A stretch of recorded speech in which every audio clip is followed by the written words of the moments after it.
financial independence. What does it mean? Who can achieve it? And how can you achieve it? Well, guys, today I'll be discussing my top 7 things I did to achieve financial independence while working my full time corporate job.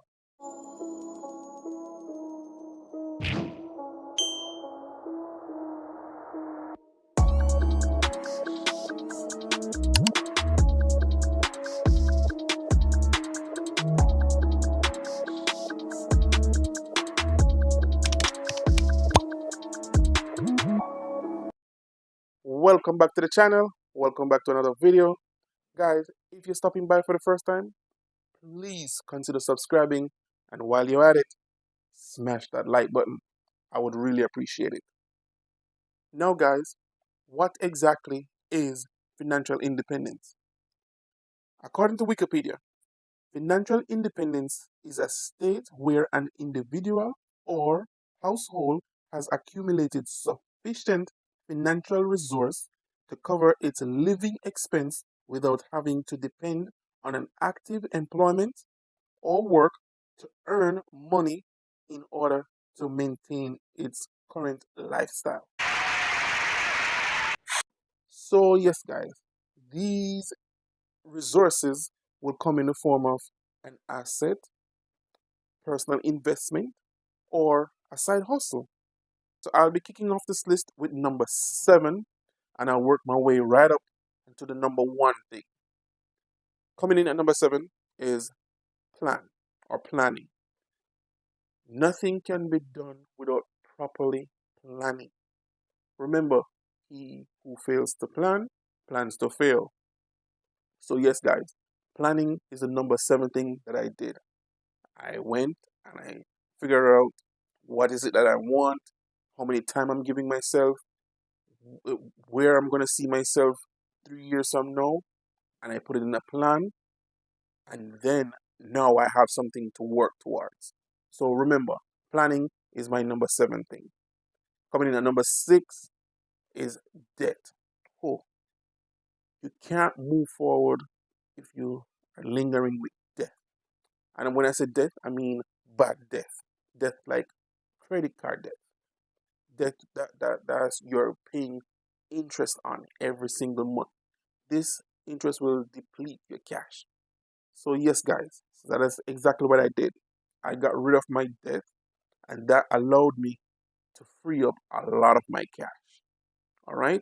And coming in at number 5 is working harder. Guys, you have to be able to increase your income. And I did that through working harder. I was willing to give up weekends. I was willing to give up early days. There was no such thing as early days, weekends, early nights, early evening, date night. I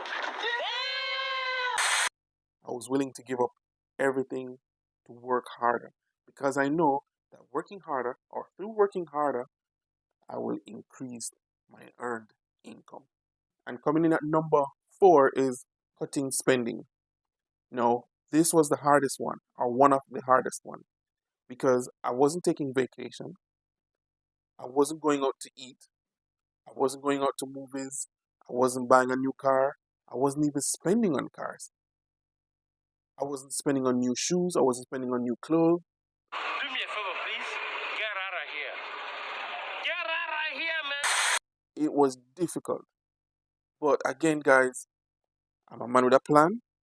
A man with a plan with no debt. A man with a plan with no debt that's working hard. So you have to stick with it. Well, I stuck with it. And that's how I figured that cutting spending was a difficult one, but it was one that was most important. Okay, guys, so we've made it to the top 3. Now, coming in at number 3 is saving more. Guys, I've always figured out that if I could just save more, then I'll be ahead of the game. And I'm going to tell you why. According to NASDAQ, more than half of Americans have less than 10,000 saved. Many Americans have a long way to go when it comes to affording retirement. According to a survey, 53% have less than 10,000 saved. Not far behind them is 15% of Americans who have between 10,000 and 50,000 saved. Come on now, dog. Come on, man. Hold on. Going up a little more is just 6% have between 100,000 and 200,000 saved. Guys, 6%. You know what, guys? Go ahead and drop me a comment. Let me know what you think about those numbers. Please, I would love to hear your take on what you think about only 6% being able to have in savings more than 100,000, or more than 50% have less than $10,000 saving in their account. So go ahead, guys. Let me know what you think about that. So leave me some comments. And coming in at number 2 is finding yourself a mentor. Guys, it is important that you find a mentor. For me, my mentor was being a part of these groups. I'm a part of a acquisition group, which allows me to hang around people who are talking about buying businesses, who are evaluating businesses. We're looking at businesses all the time. We are on Zoom calls, Zoom meetings. We go to different seminars, or we meet up at seminars, or we have a group, or when we break away, we have groups where we hold each other accountable. And this was very important for my growth. This was very important for me reaching my financial goal by hanging with people who are ahead of me financially. I'm also a part of a franchise group, and this give me access to a lot of people who are buying franchises, or just getting into franchises, or considering getting into franchises, or own multiple franchises. So again, guys, you have to go out and find yourself someone or a group of people who are heading in the same direction as you, and they'll give you the knowledge, or they'll give you the scope on the industry or whatever you're pursuing. All right? So that's number 2. And last but not least, coming in at number 1. The number one reason among the other 6 that I've just mentioned, where I used to gain financial freedom, is through buying assets. Yes, guys, buying assets. So remember when we just started out, we discussed what is financial freedom. And remember, one of the resources in order to gain financial freedom was investment or personal assets. So yes, guys, so that's the number one reason for me. I would have never hit this goal if I had not invested in multiple businesses. Now, if you've been following me, you'll know that I own multiple businesses.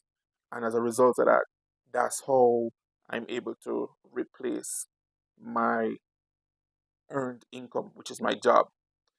So there you go, guys. My top 7 reasons, or top 7 ways I use to gain financial freedom. All right, thanks again, guys, for sticking with me through the end of this video. And remember, if you're joining us for the first time, please go ahead and subscribe, hit that like button, and if you know anyone that would find value from this video, please feel free to share. And I'll see you on the next one. All right, thank you.